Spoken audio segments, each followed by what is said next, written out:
5째 날입니다. 5째 날의 주제는 하느님 앞에서의 침묵은 중요합니다. 입니다. 겨울입니다. 겨울이 되면 여러분은 좋으십니까? 저는 옛날이 생각납니다.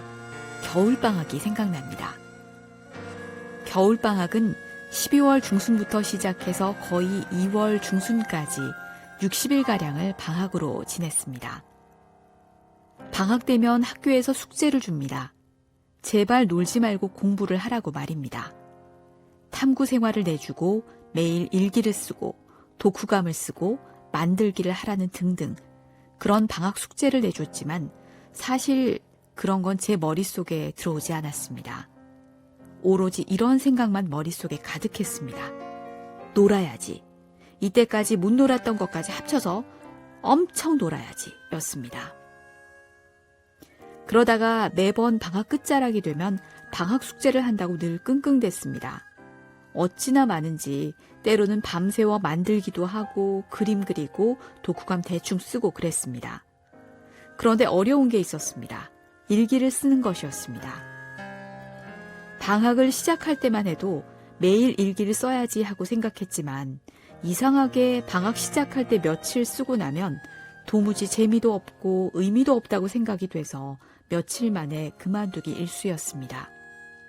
결국 일기를 쓰는데 그날의 날씨를 주제로 일기예보를 쓰곤 했던 기억이 납니다. 지금 생각하면 학교 다닐 때 참 말썽쟁이였던 것 같습니다. 한 번은 초등학교 1학년 때 워낙 앞, 옆, 뒤에 있는 친구들을 괴롭히니까 선생님께서 저를 맨 뒷자리에 앉게 하셨습니다.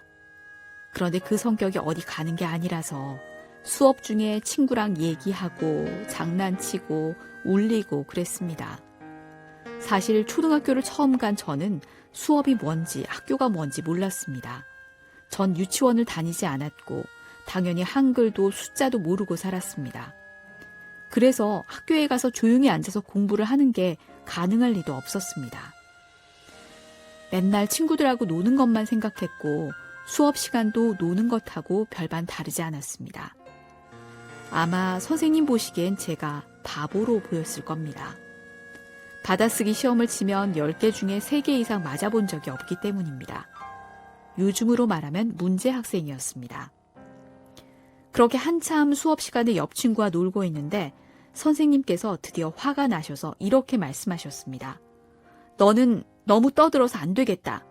너는 이 반에서 수업을 들을 자격이 없어. 당장 옆 반으로 가라. 지금 이런 말을 들으면 선생님 죄송합니다. 잘못했습니다. 할 텐데 어린 저는 선생님의 그 말을 듣고는 당당하게 제 책상을 들고 옆 반으로 갔습니다. 그러자 더 당황한 건 선생님이었습니다. 저는 옆반 수업 중에 뒷문을 열고 제 책상을 들고 들어갔습니다. 옆반 선생님이 물었습니다. 왜 왔어? 우리 반 선생님이 가라고 해서 왔는데요. 아마도 옆반 선생님은 왜 가라고 했는지 잘 아셨을 텐데 아무 말씀도 없이 저를 제일 뒷자리, 다른 학생들과 어울리지 못하게 혼자 앉게 했습니다. 아무것도 몰랐던 저는 그곳에서 홀로 수업을 들었습니다. 수업을 들었지만 한글을 잘 몰랐던 저는 그림 그리고 낙서만 하면서 빈둥빈둥거리면서 수업을 들었습니다. 그렇게 수업이 끝나고 옆반 선생님이 저를 다시 돌아가라고 했습니다. 저는 뭔지도 모르고 또 책상을 들고 저희 반으로 되돌아갔습니다. 그때를 생각하면 왜 그렇게 어리석었는지 그리고 왜 그렇게 말썽을 많이 부렸는지 모르겠습니다. 물론 학교에서만 그렇게 말썽을 부린 게 아닙니다.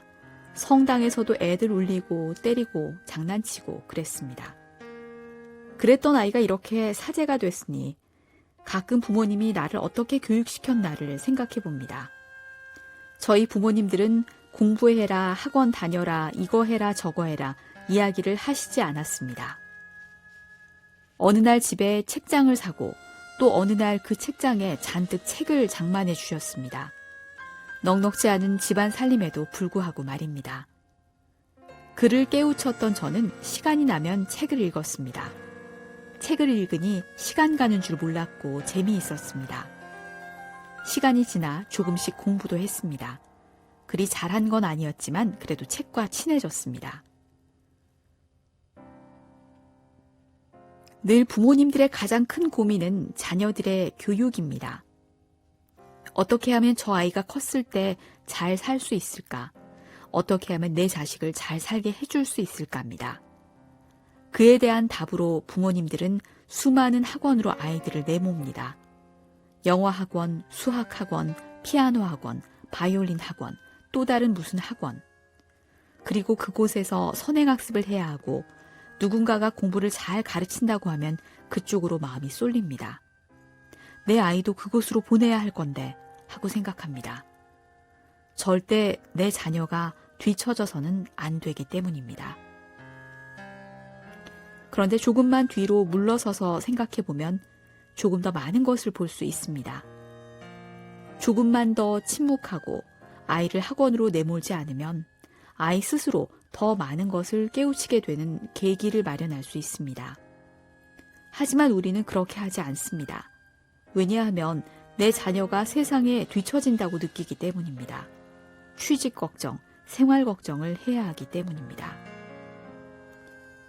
예전과는 다르게 세상이 발전하면서 경제가 발전하면서 예전보다 조금 더 잘 살게 되면서 우리는 예전과는 다르게 생활합니다. 수많은 과학의 진보는 우리를 숨 쉴 틈 없게 만듭니다. 예전에는 회사에 가서 학교에 가서 어느 곳에 가서 그곳에 머물 때 일을 하고 공부를 하고 다른 무언가를 했다면 이제는 스마트폰이 나타나면서 어느 곳에서나 일을 하고 공부를 하고 다른 무언가를 할 수 있게 만들었습니다. 여행이 자유로워지고 물질적인 풍요로움을 가지면서 이곳 저곳으로 여행을 갑니다. 소위 말하는 핫플레이스에 누군가 갔다면 나 역시 그곳에 가고 싶고 가야만 직성이 풀립니다. 나 역시 타인에게 뒤처지지 않기 위해서 말입니다. 그리고 끊임없이 SNS에 내 자신의 삶을 올립니다. 내가 사는 모습을 함께 공유하고 공유를 통해서 재미와 서로 간의 소통을 위해서 말입니다. 또한 수많은 소비재, 소위 말하는 명품들이 우리를 기다리고 있습니다. 나를 가지라고, 나를 가지고 다니면 너 역시 명품이 될 거야 라고 우리에게 속삭입니다. 우리는 그러한 명품들 그리고 다른 물건들을 통해서 나의 삶이 조금 더 나을 거라고 생각합니다. 그러다 보니 우리 삶은 수많은 말과 정보, 피상적인 재미, 점점 더 커져가는 소음으로 가득 차 있습니다. 거기에는 기쁨이 아니라 삶의 의미를 잃어버린 이들의 불만이 흘러 넘칩니다. 왜 그럴까요? 너무나 많은 것들을 가지려고 하기 때문은 아닐까요? 오히려 잠시 멈추는 것은 어떨까요? 이 멈춤은 우리를 침묵으로 이끌어줍니다. 하지만 침묵에 익숙하지 않은 우리에게 침묵은 고통스럽고 허무하게 느껴질 수 있습니다. 왜 내가 이렇게 해야 하지? 라는 물음을 던질 수도 있습니다. 하지만 이 침묵을 통해 나 자신을 발견할 수 있고 하느님을 발견할 수 있습니다. 하느님과 진실한 대화를 나누기 위해서는 침묵을 통해 그분의 소리를 들을 수 있는 자리를 회복해야 합니다. 우리는 코로나19로 인해서 예전과 같은 겨울을 지낼 수 없습니다.